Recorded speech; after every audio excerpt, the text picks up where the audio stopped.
Não é bem um livro junto, eu faço perguntas e o Sr. Padre responde sobre as parábolas. Isto é, temos papéis diferentes. Eu não, pegando das parábolas do Evangelho, do Novo Testamento, eu faço questões a que o Sr. Padre responde no sentido de melhor perceber qual é a riqueza que está em cada uma das parábolas, das 29 que nós abordamos, que vem nos Evangelhos. Como é que escolheram estas parábolas? Fizemos de facto uma seleção porque há algumas parábolas que se repetem, embora haja também sempre alguma nota característica, mas quando eram parábolas muito semelhantes, né, pensámos que não valia a pena comentar as 2 ou 3 versões da mesma parábola. Né? A nossa ideia foi também procurar atualizar, por assim dizer, as parábolas, trazê-las para o tempo presente e recordar algumas implicações, eventualmente menos óbvias, desses ensinamentos que são perenes. Como, por exemplo, algumas menos óbvias? Por exemplo, ainda agora tivemos a ocasião, neste agradável debate, de falar, por exemplo, da parábola do filho pródigo, não é? Que muitas vezes é vista numa perspectiva um pouco maniqueia, ou seja, o bom e o mau, o filho bom e o filho mau, o bom é premiado, o mau é eventualmente castigado, ou pelo menos perdoado do mal que fez e que seria suscetível de ser penalizado. Não é uma leitura correta, de facto não são 2 filhos que sejam um bom e um mau, mas são 2 filhos que ambos precisam de se converter, embora de formas diferentes. Doutora Zita, como é que foi preparar-se para este livro, para as perguntas que haveria de fazer? É fácil, por um lado, porque as parábolas são textos têm um sentido poético, são muito interpelantes, nos casos são provocatórias, noutros casos não se percebe qual é o sentido. É fácil ler as parábolas e fazer perguntas sobre elas. Por outro lado, é muito fácil fazer perguntas ao Sr. Padre Gonçalo Porto Carreira de Almeida, porque é muito vivo na forma como responde e é muito interpelante. É muito fácil dialogar com ele. As parábolas são textos que foram escritos há mais de 2000 anos e que têm uma atualidade imensa e que têm tudo a ver com a nossa vida de hoje.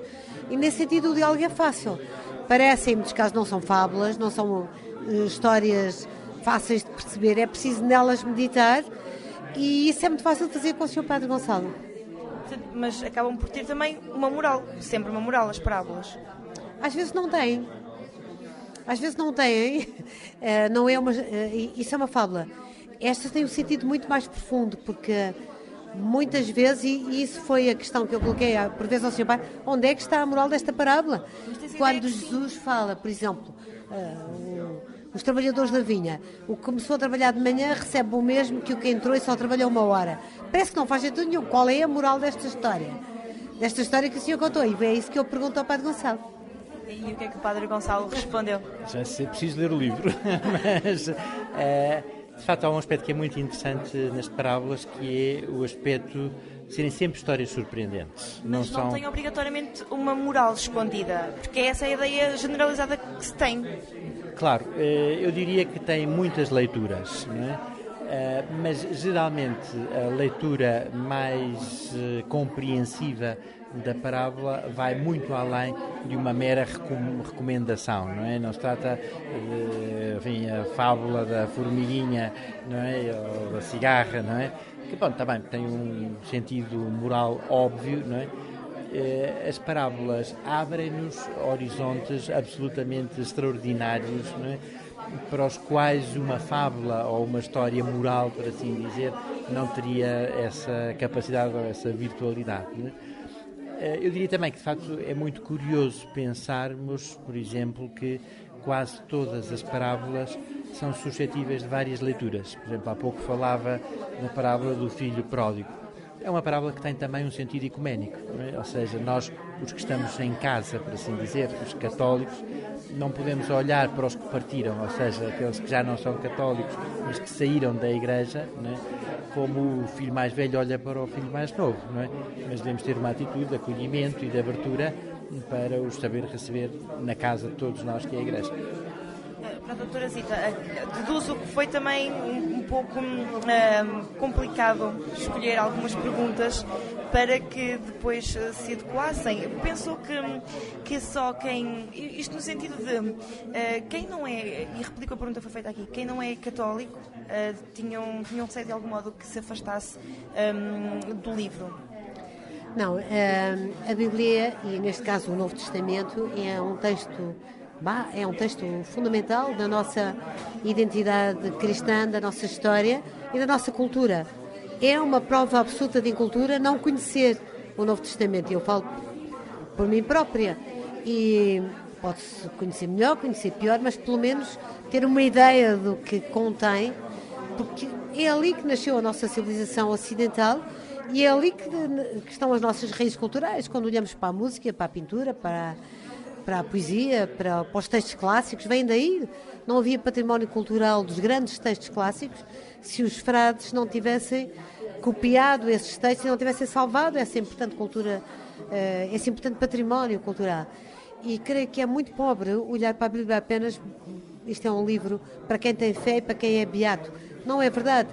E estas parábolas e este livro, esta experiência, é exatamente, permite-nos perceber que é extremamente importante para toda a gente ler, meditar sobre ele e perguntar, que é o que eu fiz. Quando não percebia, perguntei.